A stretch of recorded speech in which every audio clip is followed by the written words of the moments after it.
We spray the walls up and down the cafeteria, then we move to the classrooms, hiding our faces from the cameras.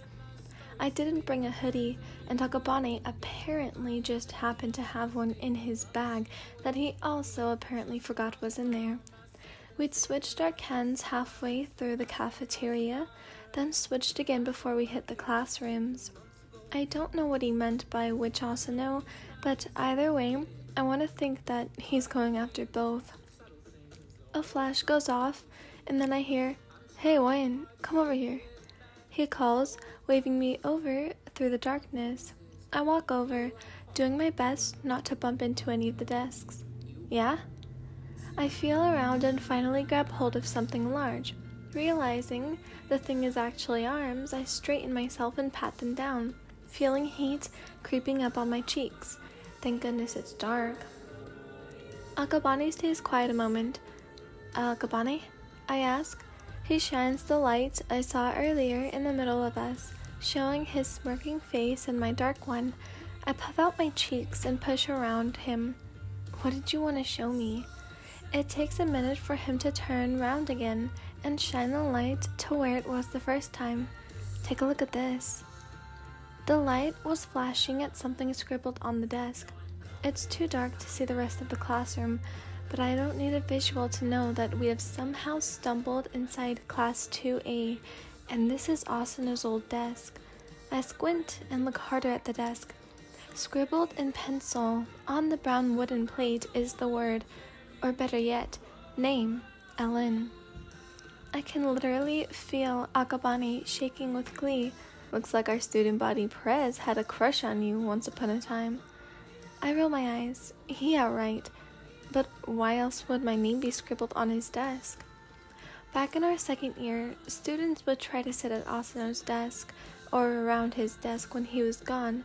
Of course, it was a very rare occasion, seeing as how Asano and his gang of geeks never missed class, unless absolutely necessary. I would have the privilege of keeping those particular students away by sitting in His Highness's seat, and sometimes his minions. They gave me hard glares and even went as far as to try and shoulder check me in the halls. Thankfully, I had the protection of the Big Five, and nothing too major ever really happened. It put a smile on my face seeing them try, though.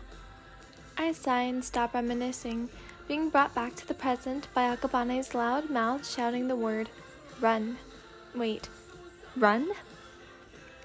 Before I knew what was going on, a hand, presumably Akabane's, grabbed my own and pulled me out of the classroom. What's going on?" I ask, scared we've been caught, or worse. "The school security guard found us. We need to leave now." My heart dropped. Akabane led me down the hallway, back toward the cafeteria, passing all our drawings and jokes, and out the back entrance. You'd think it'd be locked to prevent things like this from happening.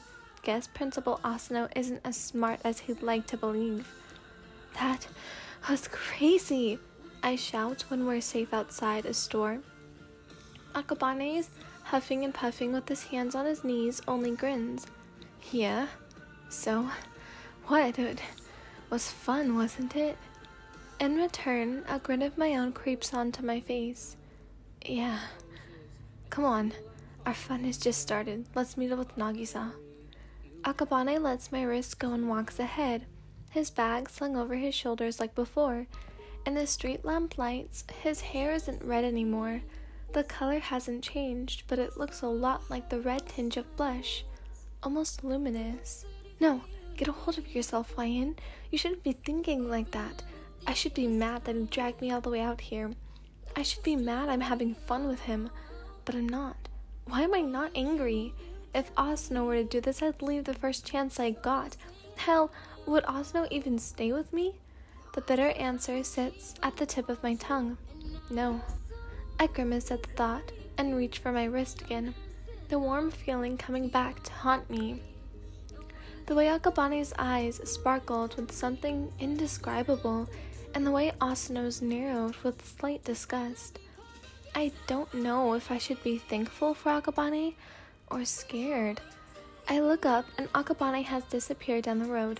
I rush after him when nothing comes into view, but the lonely street lamps and the buildings surrounding them. My heart picks up. I want to call out to him. Maybe he's hiding. That would be my first answer. But I haven't known Akabane that long to really know him. No, I yell in my head. I do know him. I've known him for far longer than I've met him in person. I should have known by now. I know him better than I know Shiota, than I know my own parents. I've studied him for almost half a year. Regardless of how creepy that sounds, it's true and I know it is. Akabane! I yell, spinning on my heels, trying to find him as if he'd reappear out of thin air. I walk down the sidewalk until I hit a stoplight. I bite my bottom lip with a frown, patting my feet up and down on the pavement. I feel my heart speed up again. Where did he go? Akabane! I shout again, looking down the other side of the street. Nothing. Akabane? I call one more time. If he's messing with me, I'll give him a present to his stomach. Akabane!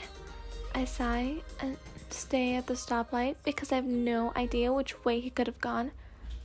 Finally, I suck in a deep breath and whisper, Karma? My breath hitches when I feel something come up behind me, but I'm not dumb enough to think it's an attack. Akabane. I glare into the ground below me. I turn around and look up slightly, coming face to face with this idiot. His smirk is everlasting and irritating. I win. I'll kill you. I grit, raising my dominant hand.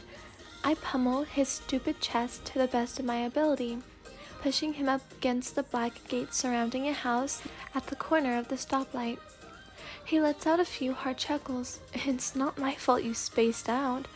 I'm brought back to the moment when I determined Isogai and Akabane were complete opposites. I try to hide my smile by turning away. Akabane wags his long dumb finger. No, I saw that. I turn around fully, facing the stoplight again. Shut up and tell me which way to go. I hear him muffle a laugh and watch him point east. That way. We turn right and head east.